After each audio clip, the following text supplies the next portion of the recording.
እነዚህ ሰዎች በላቲን አሜሪካዋ ፔሩ የሚገኙና ከ100 ዓመታት በፊት ጦርነት ሰልችቷቸው ምድርን ለቀው የሄዱ ናቸው። እና ምድርን ከለቀቁ የት እየኖሩ ነው ካላችሁ እጅግ ጥልቁና ሰፊው ቲቲካካ ሐይቅ ላይ በእጃቸው ባበጁት ተንሳፋፊ የሸምበቆ ደሴት ላይ ነው የሚኖሩት። ይህን የሚያክል መንደር በሰው እጆች መሰራቱ ሁሌም ታምር እንደሆነ አለ። ሰዎች ቤታቸውን በእጃቸው ሊሰሩ ይችላሉ። እነዚህ ዩሮስ የተባሉ ሰዎች ግን ቤታቸውን ከነግቢው እያንዳንዷን ቄጤማ መሰል ሸምበቆ ወይም ደንገል አቆላልፎና አስሮ በመስራት ከጠላቶቻቸው ለመሸሽ ጭምር የሚረዳቸውን ተንሳፋፊ ደሴቶቻቸውን በማበጀት 100 ዓመታትን አሳልፈዋል። የሐይቁ ማዕበል በዚህ መልኩ ደሴቶቹን ያንቀሳቅሳቸዋል። በሰዎች ክብደትም የሚያረገርጉ ናቸው። ዛሬ ላይ እነዚህ ሰዎች በእጃቸው ከሰሯቸው ደሴቶች ላይ እጅግ ዘመናዊ ሬስቶራንቶች ተገንብተው ከየዓለማቱ ቁጥሩ የማይቋረጥ ቱሪስት እየጎረፈባቸው ይገኛል። የዩሮስ ማህበረሰብ አባላት የአኗኗር ዘይቤ ግን ብዙም የተቀየረ አይመስልም። ለዛሬም የተንሳፋፊ ደሴታቸውን እስከነ ቤቱ አሰራር ጨምሮ የዩሮስ ማህበረሰብን ባህልና እጅግ አስደናቂ አኗኗራቸውን በማሳያችን እናሳያችኋለን። አብራችሁን ቆዩ።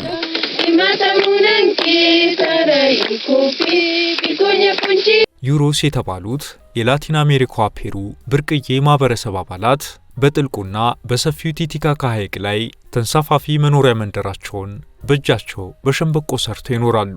እነዚህ በሐይቁ ላይ የተሰሩት መንደሮችም ተንሳፋፊዎቹ ደሴቶች ወይም ፍሎቲንግ አይስላንድስ በሚል ስያሜ ይታወቃሉ። የዩሮስ ማህበረሰብ አባላት እንደዚህ በሐይቅ ላይ መንደሮችን የመስራት ታሪካቸው ረጅም ጊዜ ያስቆጠረ ሲሆን ካለፉት 40 ዓመታት ወደዚህ ግን ይበልጥ አጠናክሮታል።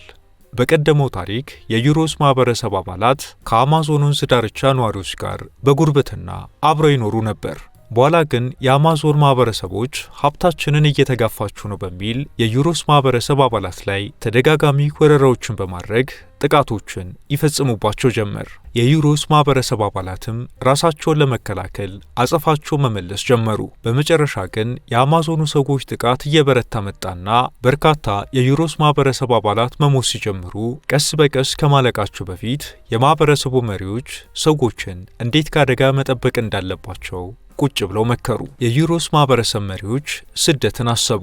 ነገር ግን በሚሄዱባቸው አካባቢዎች ምን አይነት ማህበረሰብ እንደሚገጥማቸው ስላላወቁ ይህም አደጋ መሆኑን አሰቡት። እናም በመጨረሻ ከፊት ለፊታቸው በተንጣለለው 283 ሜትር ጥልቀት ባለው የቲቲካካ ሐይቅ ላይ ከዚህ በፊት አሳ ለማጥመድ በሸምበቆ መሰል ደንገል እንደሚሰሩ ጀልባ አይነት መኖሪያቸውን ሊሰሩ ወሰኑ።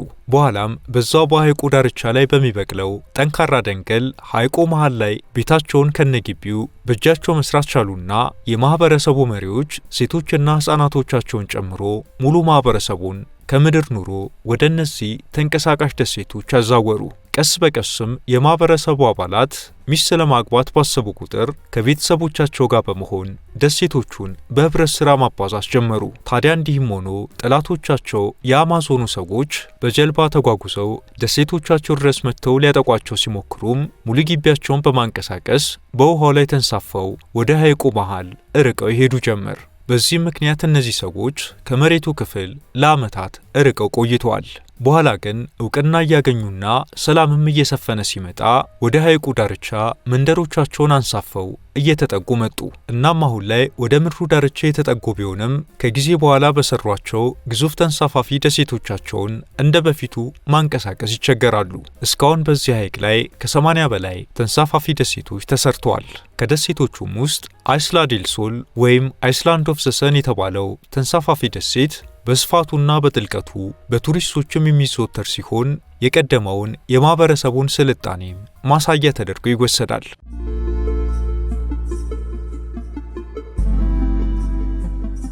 በአብዛኛው አንድ ቤተሰብ ወይም ዘመዳሞች ናቸው። እያንዳንዱ ደሴት ከ15 እስከ 20 የቤተሰብ አባላትን የሚይዝ ሲሆን የተወሰኑ ቤቶችንና ሰፋ ያሉ ግቢዎች ይኖሩታል። የዩሮስ ማህበረሰብ አባላት ይህንን ለ100 ዓመታት ሲተገብሩት እንደነበር ታሪካቸው ያስረዳል። አሁን ላይ የማህበረሰቡ አባላት ቁጥር 2000 ሲሆን 1200 የሚሆኑት አሁንም በእነዚህ ተንሳፋፊ ደሴቶች ላይ ይኖራሉ።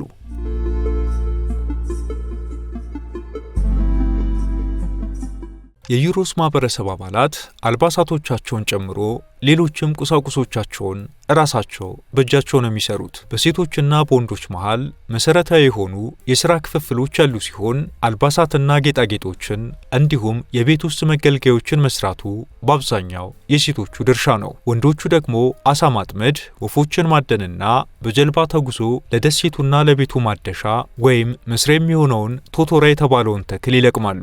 በዩሮሶች ማህበረሰብ መሃል ስራ መከፋፈሉ ቢኖርም መረዳዳቱ ግን እንዳለ ነው።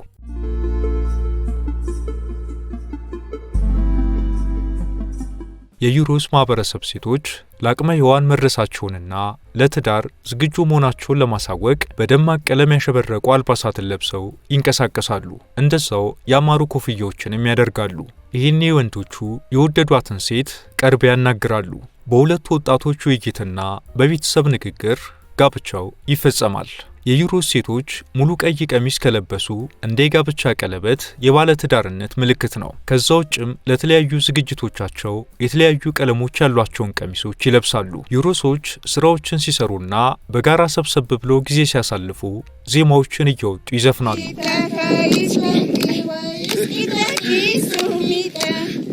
የዩሮስ ማህበረሰብ ዋና ምግብ እዛው ከሐይቁ ላይ የሚያጠምዱት አሳና ድንች ነው። ዩሮስ ማህበረሰብ ከኋላ ትውልዳቸው ጀምሮ የሚተዳደሩት አሳ በማጥመድ አዋፋትን በማደንና እንቁላላቸውን በየሸንበቆ ስር በመሰብሰብ ነው። አሁን ደግሞ የተለያዩ እንስሳትንም ማርባት ጀምረዋል።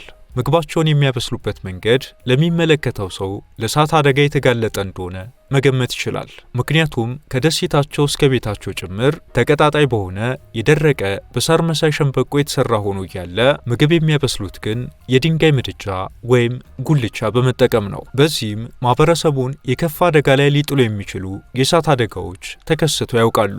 አስገራሚው ነገር የዩሮስ ማህበረሰብ የደሴቶቻቸውን የበሰበሰ ክፍል ለማስወገድ በከፍተኛ ጥንቃቄ እሳት መጠቀማቸው ነው። ታዲያ በአንድ ወቅት ይህንን ሲያደርጉ እሳቱ ከቁጥጥራቸው ውጭ ሆኖ በፔሩ የእሳት አደጋ መከላከል ከፍተኛ ጥረት እሳቱ በቁጥጥር ስር ውሏል።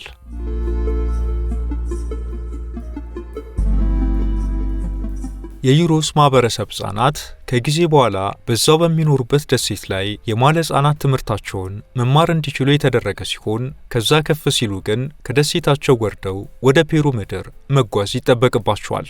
አሁን የዩሮስ ማህበረሰቦች ከቱሪስቶች የሚያገኙት ገቢ እጅግ እየጨመረ ይገኛል። በሚያገኙት ገቢም ሞባይልና ቴሌቪዥን አይነት ዘመናዊ ዕቃዎችን፣ ከፀሐይ ኃይል መሰብሰቢያ የሶላር መሳሪያዎችን፣ ንጽህና መጠበቂያዎችንና ሌሎች ቴክኖሎጂዎችንም እየተጠቀሙ ይገኛሉ።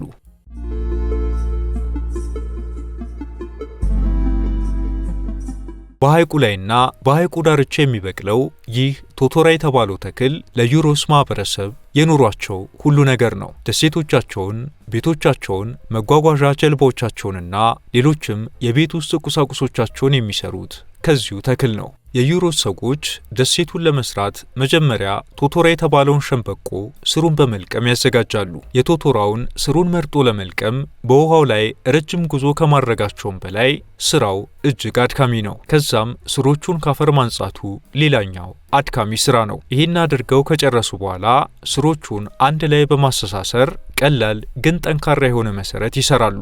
የዚህ ቶቶራ የተባለ ተክል ስሮች በተፈጥሯቸው የመንሳፈፍ ባህሪ ስላላቸው አይሰምጡም። ክብደት እንዳይኖር የስሮቹን አፈር በሚገባ ያራግፏቸዋል።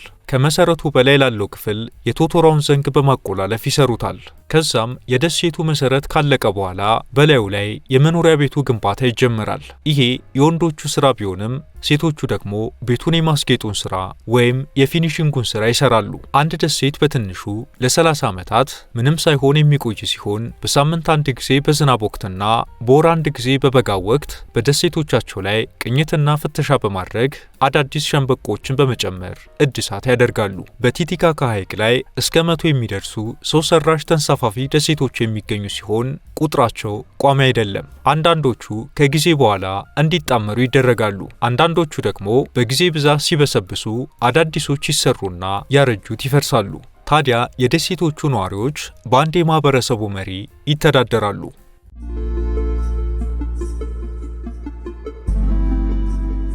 በእነዚህ በእጅ በተሰሩ ደሴቶች ላይ እጅግ ዘመናዊ ሬስቶራንቶች ተገንብተው የኤሌክትሪክ ኃይልም በሶላር ሲስተም ተገጥሞላቸው ለቱሪስቶች የተሟላ አገልግሎት እየሰጡ ይገኛሉ። ቱሪስቶች በሬስቶራንቶች ውስጥ ሐይቁን በመመልከት የሚያሳልፏቸው ሌሊቶች፣ ቀን ደግሞ በብዛት በተሰማሩት ዘመናዊና ባህላዊ ጀልባዎች መንቀሳቀስ ልዩ ስሜት እንደሚፈጥርባቸው ይገልጻሉ።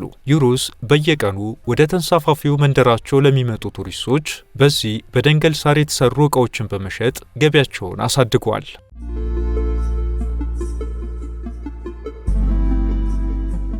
የቲቲካካ ሐይቅ በፔሩና በቦሊቪያ መሃል የሚገኝ ሲሆን ሐይቁ በመሬት መንቀጥቀጥ ሁለት ቦታ እንደተከፈለ አርኪኦሎጂስቶች ይናገራሉ። የሐይቁ 60 በመቶ የሚሆነው ክፍል በፔሩ ይገኛል። የዩሮስ ማህበረሰብ አባላትም የፔሩ ዜጎች ተደርገው ይወሰዳሉ። ቲቲካካ ሐይቅ 25 ትላልቅ ገባር ወንዞች አሉት። ሐይቁ 26 የዓሳ ዝርያዎችን ጨምሮ የ530 አይነት የውሃ እንስሳት መኖሪያ ነው። 90 በመቶዎቹ ዓሳዎች በሐይቁ ብቻ የሚገኙ በሌላ በየትኛውም ዓለም የሌሉ ናቸው። ከዚህ በተጨማሪም የዚህን ሐይቅ ጥበቃ በተመለከተ የፔሩ መንግስት ሕጉ ላይ አስፍሮ እየተገበረ ይገኛል። ቲቲካካ ሐይቅ ዩኔስኮ ላይ ለመመዝገብ ሂደቱ አልቆ እውቅና መስጠቱ ብቻ ይቀራል።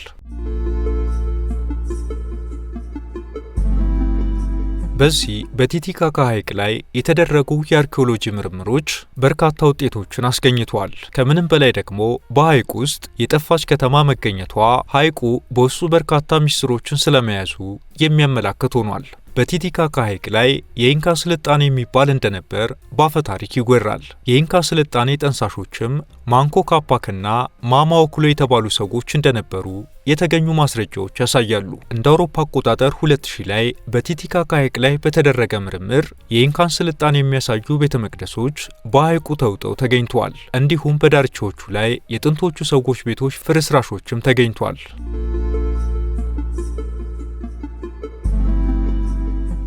አብራችሁን ስለቆያችሁ እናመሰግናለን። ላይክ እና ሰብስክራይብ በማድረግ እንዲሁም የተሰማችሁን ኮሜንት ላይ በማስፈር አጋርነታችሁን እየጠየቅን በዚህ ጉዳይ ላይ ቢሰራ የምትሉት ቢኖር ሁሌም ዝግጁ ነን። የዛሬውን አበቃን። በያላችሁበት ሰላም።